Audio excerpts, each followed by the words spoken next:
Kind of want to talk about why I think UFC 312 proved why you can't become a UFC champion with just one martial art.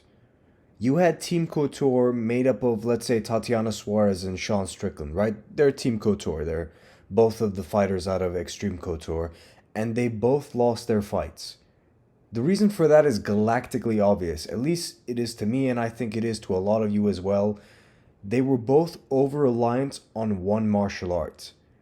In Tatiana's case, I kind of understand this. I mean, after all, she's been wrestling since she was like 3 years old, and she was an extremely dominant wrestler. I mean, to the point that in her amateur career, people, or well, not people, her coaches advised her to change her last name to Suarez because actually, I believe she originally took her stepfather's last name, and then because she was such a dominant wrestler, no one wanted to face her. That her coaches were like, you should go back to your original name of Suarez so people don't know who you are. I mean, that's how good she was. And if not for her cancer diagnosis, I believe she would have competed in the 2012 Olympics. And you know what? In the UFC, about 10, 15 years ago, with the style she has now, she probably could have been champion. But this isn't 10, 15 years ago. That approach of relying on one style, even if it is a style that's as dominant as wrestling, that's not going to work anymore. The sport has advanced way too much. I mean, you saw it when Tatiana, who's the bigger and stronger girl, was getting out grappled by Wei Li for like most of the fight. Tatiana shot for 15 takedowns. 15. And was only able to get one. And that was in the first round. There were points in the fight where she slowly just ran towards Whaley at one point to get a takedown. There was no setup, no anything. And I don't want to take anything away from Zhang Wei Li. I mean, she did a great job, and in my opinion, is one of the most dominant female fighters of all time. Tatiana may be able to beat most of the women in the division relying on this approach, but she'll never be a champion. Well, at least as long as people who are as well rounded as Wei Li are in the division. Which kind of brings me to Sean Strickland. Honestly, I wasn't expecting too much of a difference in terms of fighting style from Sean. After all, he fights everyone the same way. But given that his first fight with Dricus was so close, I figured he would incorporate more wrestling or some other tool in this fight. But he literally did none of that. He was the Sean Strickland that we know. All he did was put on a lesser performance of the same fight he had with Dricus last year. Even his own coach, Eric Nixick, agrees with this.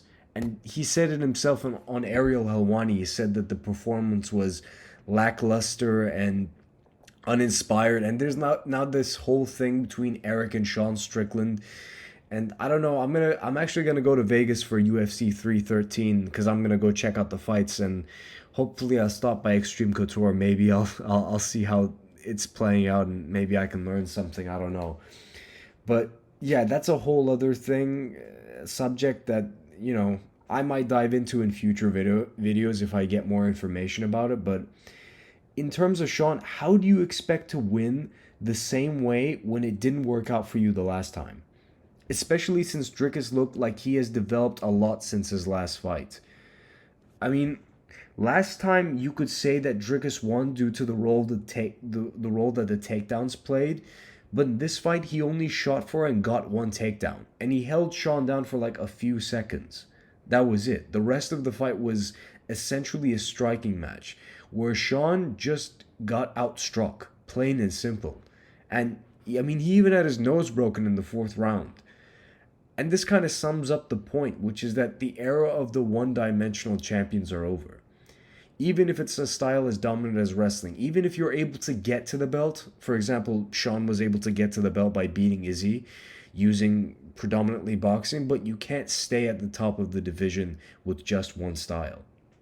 Everyone today is too well rounded and good enough at everything for that to work. I mean, take a guy like Bilal Muhammad, who most fans find boring. Even a guy like him, who is known for his wrestling heavy style, has incorporated fundamentally sound boxing into his arsenal to get to the takedowns. I mean, you could see this in his fight against Leon Edwards. The champions of today are all well too rounded, are all too well rounded. You know, guys like Islam Makhachev, Ilya Topuria, and even Dricus himself. The only champions that seem to be the exception are Alex Pereira and Merab Dvalishvili. But both of these are special circumstances where both guys have certain attributes that allow them to get away with it. Alex Pereira is one of the best kickboxers, if not the best kickboxer the UFC has ever seen. He's shown an ability to be really hard to get taken down at lightweights or light heavyweights and hits harder than almost anyone, perhaps Francis Ngannou. While Merab has like superhuman conditioning. So I don't think those two guys count. So for anyone watching this, if you have plans to become a UFC champion in the future, you need to be well rounded. Well, that's pretty much my opinion on it. See you guys later.